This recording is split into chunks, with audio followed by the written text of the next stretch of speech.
से बड़े विजेताओं में से एक है, जिसे ऊंचे टैरिफ से बहुत बड़ी राहत मिलेगी। दूसरी तरफ फार्मा सेक्टर को ईंधन की बढ़ती कीमतों की वजह से थोड़ी सावधानी बरतनी पड़ सकती है।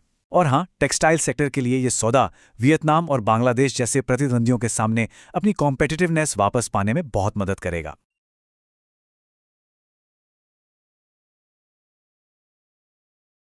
नमस्कार।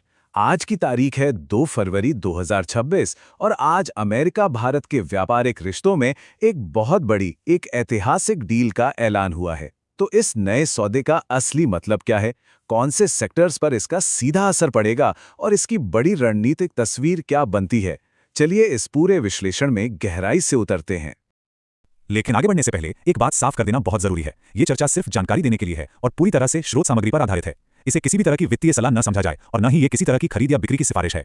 इस नए व्यापार समझौते को पूरी तरह समझने के लिए हम इन 5 अहम हिस्सों पर बात करेंगे। सबसे पहले, एक नए व्यापार युग की शुरुआत कैसे हो रही है, फिर सौदे की असल शर्तें क्या हैं, इसके बाद वो 2 ग्रोथ इंजन कौन से हैं जो इसे आगे बढ़ाएंगे, फिर देखेंगे कि कौन से सेक्टर्स जीतेंगे और कौन से हारेंगे, और आखिर में हम बड़ी तस्वीर और मौजूदा अनिश्चितताओं पर नजर डालेंगे। तो देखिए, काफी समय से ऊंचे टैरिफ को लेकर दोनों देशों के बीच एक तनाव का माहौल था। अब राष्ट्रपति डोनाल्ड ट्रंप ने एक नई डील का ऐलान किया है, जिसका मकसद इन आर्थिक रिश्तों को स्थिर करना है। और सच कहें तो ये व्यापार की दुनिया में एक नए युग की शुरुआत जैसा है। तो ठीक है, डील तो हो गई, लेकिन इस डील में है क्या? मतलब टेबल पर क्या क्या रखा गया है? चलिए अब इस सौदे की बारीकियों में उतरते हैं और देखते हैं कि दोनों देशों ने किन बातों पर सहमति जताई है। और शुरुआत करते हैं सबसे बड़े बदलाव से, यानी कि टैरिफ से। पहले क्या था? पहले अमेरिका ने भारत से आने वाले सामान पर 50% तक का भारी भरकम टैरिफ लगा रखा था। सोचिए, 50%। ये कई सेक्टर्स के लिए एक बहुत बड़ी दीवार की तरह था, जिसने उनके विकास को लगभग रोक ही दिया था। और अब इस सौदे का सबसे बड़ा और सबसे अहम पॉइंट, अमेरिका इस टैरिफ रेट को सीधा घटाकर सिर्फ 18% पर लाने को तैयार हो गया है। ये भारतीय निर्यातकों के लिए एक जबरदस्त, बहुत बड़ी राहत की बात है। अब जरा इस स्लाइड पर गौर कीजिए, क्योंकि यहीं पर इस सौदे की एक बहुत बड़ी पहेली छिपी है। बाईं तरफ अमेरिका के बड़े बड़े दावे हैं, जैसे कि भारत $500 अरब की खरीद करेगा और रूसी तेल लेना बंद कर देगा। लेकिन दाईं तरफ देखिए, भारत ने अब तक आधिकारिक तौर पर क्या माना है? सिर्फ 18% टैरिफ में आपसी कटौती। दोनों बयानों के बीच का ये फासला बहुत बड़ा है और कई सवाल खड़े करता है। टैरिफ की बात तो हो गई, लेकिन ये सौदा सिर्फ टैरिफ घटाने तक ही सीमित नहीं है। इससे आगे बढ़ें तो ये डील और भारत का हालिया बजट मिलकर भविष्य के विकास के लिए एक ट्विन इंजन स्ट्रैटेजी की तरफ इशारा कर रहे हैं। आइए देखते हैं कि ये 2 इंजन आखिर हैं क्या। तो ये ट्विन इंजन स्ट्रैटेजी है क्या? आसान भाषा में समझें तो इसका लक्ष्य चीन के एकाधिकार को तोड़ना और देश के अंदर ही हाईटेक मैन्युफैक्चरिंग को बढ़ावा देना है। ये सिर्फ व्यापार नहीं है, बल्कि ये रणनीतिक आज़ादी हासिल करने की एक बहुत बड़ी कोशिश है। तो पहला इंजन है महत्वपूर्ण खनिज, यानी क्रिटिकल मिनरल्स। बजट में रेयर अर्थ कॉरिडोर का जैसे ही ऐलान हुआ, ये कंपनियां सीधे सीधे लाइमलाइट में आ गईं। जीएमडीसी गुजरात में प्रोसेसिंग का काम शुरू कर रही है, तो वहीं एनएमडीसी और कोल इंडिया जैसे बड़े सरकारी खिलाड़ी भी इस नई दौड़ में शामिल हो गए हैं। और मिधानी, ये तो रक्षा सौदे के लिए सुपर एलॉय बनाकर दोनों इंजनों के बीच एक रणनीतिक पुल का काम कर रही है। और यहां एक बहुत ही दिलचस्प बात सामने आती है, एक ऐसा पॉइंट जिसे अक्सर लोग नजरअंदाज कर देते हैं। स्रोत सामग्री इशारा करती है कि रेयर अर्थ की इस दौड़ का फायदा सिर्फ माइनिंग कंपनियों को ही नहीं, बल्कि केमिकल प्रोसेसिंग जैसी सहायक इंडस्ट्रीज को भी जबरदस्त मिलेगा। क्यों? क्योंकि खनिजों को साफ करने के लिए केमिकल्स की जरूरत तो पड़ेगी ही।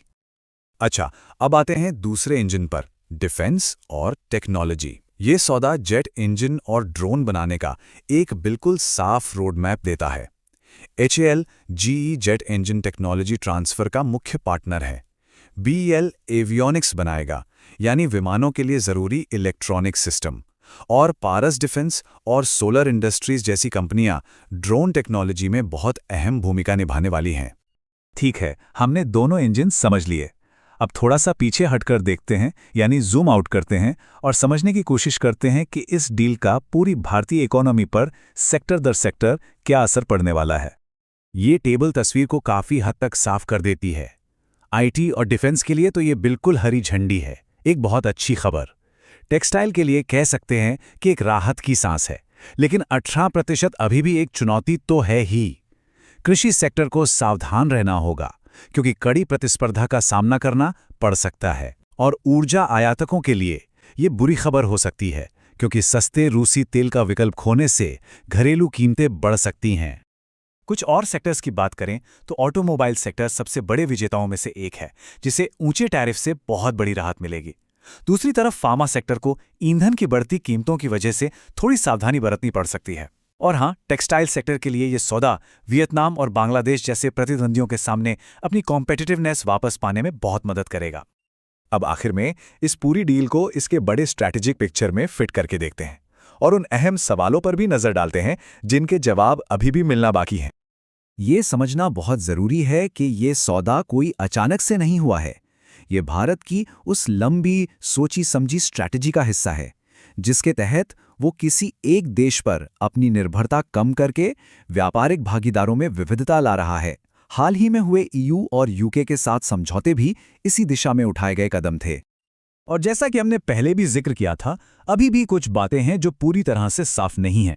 18% टैरिफ का असल असर क्या होगा, इसका एनालिसिस अभी चल ही रहा है।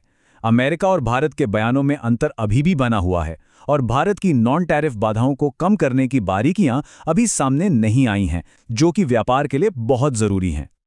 तो हम आपको इसी एक बड़े सवाल के साथ छोड़े जाते हैं। इस सौदे के बाद क्या भारत की वैश्विक रणनीति हमेशा के लिए बदल जाएगी?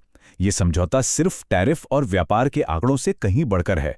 ये दुनिया के मंच पर भारत की भूमिका में एक बहुत बड़े बदलाव का संकेत हो सकता है। इस विश्लेषण पर अपने विचार हमें कमेंट्स में जरूर बताएं। अगर कोई सवाल है तो वो भी पूछें, हम जल्द से जल्द जवाब देने की कोशिश करेंगे। और हाँ, अगर ये जानकारी अच्छी लगी हो तो चैनल को लाइक और सब्सक्राइब करना ना भूलें। फ्री डिस्कशन के लिए आप हमारा व्हाट्सएप ग्रुप विश 100 करोड़ भी ज्वाइन कर सकते हैं, जिसका लिंक डिस्क्रिप्शन में है। हमेशा याद रखें, ट्रेड विद डिसिप्लिन। धन्यवाद।